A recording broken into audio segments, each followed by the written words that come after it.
Good morning class, welcome to the introductory lecture of the control system. देखिए, ये subject शुरू करने से पहले इसका एक पूरा ओवरव्यू ले लेते हैं कि इस पूरे सब्जेक्ट में पढ़ना क्या है। देखिए, पूरे इस कंट्रोल सिस्टम को इन 4 पार्ट्स में हम तोड़ सकते हैं। First being the modelling, second being the stability, third being the performance and fourth being the design. अब ये 4 के 4 एस्पेक्ट्स हैं क्या, इन्हें वन बाय वन समझते हैं। देखिए, आपने कई बार कहीं टीवी पे या यूट्यूब पे कहीं देखा होगा, किसी भी कार को डिज़ाइन करते हैं तो उससे पहले उसका एक स्केच बनाते हैं, पेन से उसका मॉडल डिज़ाइन करते हैं। इंजन भी बनाना हो तो उसका हम पेन से पहले इंजन कॉपी भी बनाते हैं, उसकी वेरियस पार्ट्स बनाते हैं, डिज़ाइन करते हैं, कंप्यूटर के ऊपर सिमुलेशन करते हैं, टेस्टिंग करते हैं। तो जो मैं कहना चाह रहा हूँ, हम सीधा डायरेक्ट कार नहीं बनाना शुरू कर देते कि शीट्स ली, एक्सेल लिया, चेसिस लिया, बोनेट लिया, शीशा लिया और चलो गाड़ी बनाना शुरू कर देते हैं। हम ऐसा नहीं करते। हम सबसे पहले क्या करते हैं, उसका पूरा का पूरा तैयार करते हैं कॉपी पेन के ऊपर या कंप्यूटर के ऊपर। ठीक है, तो वो जो उसको तैयार किया है कंप्यूटर के ऊपर, उसे कहते हैं मॉडल। एक्चुअल फाइनल आपका जो सिस्टम है वो क्या है, कार। और जो लेकिन कार बनाने से पहले आप क्या बना रहे हैं, उसका मॉडल बना रहे हैं और उस मॉडल के ऊपर वेरियस टेस्टिंग करते हैं। वो वेरियस टेस्टिंग जितनी भी है वो सारी की सारी कंट्रोल सिस्टम के अंडर ही आएगी। तो यहाँ पे हम जो सबसे पहले सीखेंगे कंट्रोल सिस्टम में, कि किसी भी सिस्टम को, कार, मोबाइल, लैपटॉप, किसी भी सिस्टम को इस पूरी इंजीनियरिंग में जब भी हम सिस्टम वर्ड यूज़ करेंगे तो आप समझ लेना आपकी फिजिकल सिस्टम की किसी बात हो रही है। तो किसी भी सिस्टम को सबसे पहले हम यहाँ पे मॉडल करना सीखेंगे कि कोई भी सिस्टम डिज़ाइन करना है जो आपने विजुअलाइज़ किया हुआ है अपनी आंखों में, अपने दिमाग के अंदर, उसे डायरेक्टली बनाना नहीं शुरू करते, उसे पहले कॉपी पे या कंप्यूटर पे बनाते हैं। तो क्या बनाते हैं, मॉडल बनाते हैं। उस चीज़ को कहते हैं मॉडल। जो आप अपने एक्चुअल सिस्टम को जब कॉपी पे या कंप्यूटर में बनाते हैं उसे कहते हैं मॉडल। तो सबसे पहले आप मॉडल बनाना सीखेंगे अपने सिस्टम्स का इस सब्जेक्ट के अंदर। देन एक बार आपने मॉडल बना लिया, उसके बाद आप उस मॉडल पे टेस्टिंग करेंगे और चेक करेंगे कि आपका ये जो मॉडल है ये स्टेबल भी है कि नहीं। तो हम क्या करेंगे, स्टेबिलिटी टेस्ट। तो यहाँ पे हमारा नेक्स्ट कंसर्न क्या रहेगा, कंट्रोल सिस्टम सब्जेक्ट के अंदर स्टेबिलिटी टेस्ट करना कि जो हमने मॉडल बनाया है वो स्टेबल है कि नहीं। एक्चुअल सिस्टम बहुत दूर की बात आ गई, सबसे पहले उसकी कॉपी पे और कंप्यूटर पे ही टेस्टिंग होती रहेगी। और नेक्स्ट स्टेप क्या रहेगा आपके मॉडलिंग के बाद, उसका स्टेबिलिटी टेस्ट।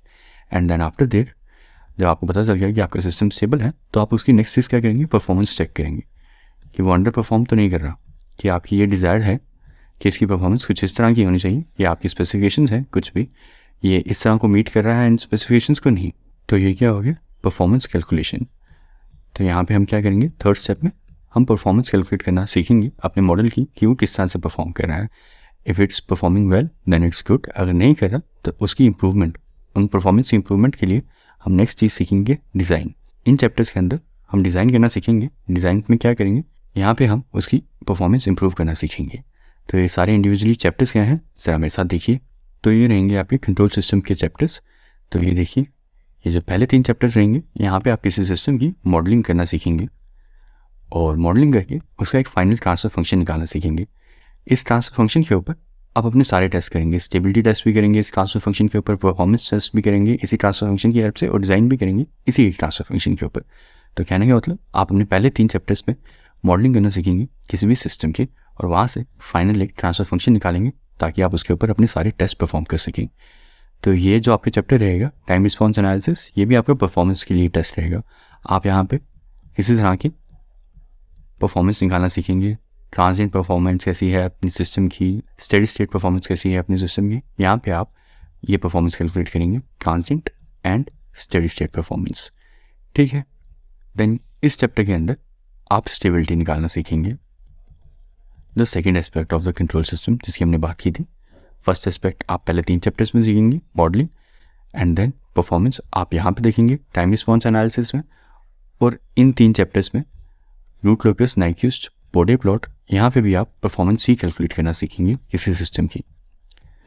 तो ये हो गया हमारे 3 aspects of the control system. अब बात आ जाती है फोर्थ एस्पेक्ट की, डिज़ाइन, कि हमारी परफॉर्मेंस किसी भी सिस्टम की अगर कम है तो उसको इम्प्रूव करना हो तो वो कैसे कर सकते हैं, वो हम कर सकेंगे with the help of controllers and compensators. तो ये चैप्टर्स आपके आ जाएंगे डिज़ाइन के चैप्टर्स। यहाँ पे आप अपने सिस्टम की परफॉर्मेंस इंप्रूव करना सीखेंगे। तो ये था एक कंप्लीट ओवरव्यू कंट्रोल सिस्टम्स का।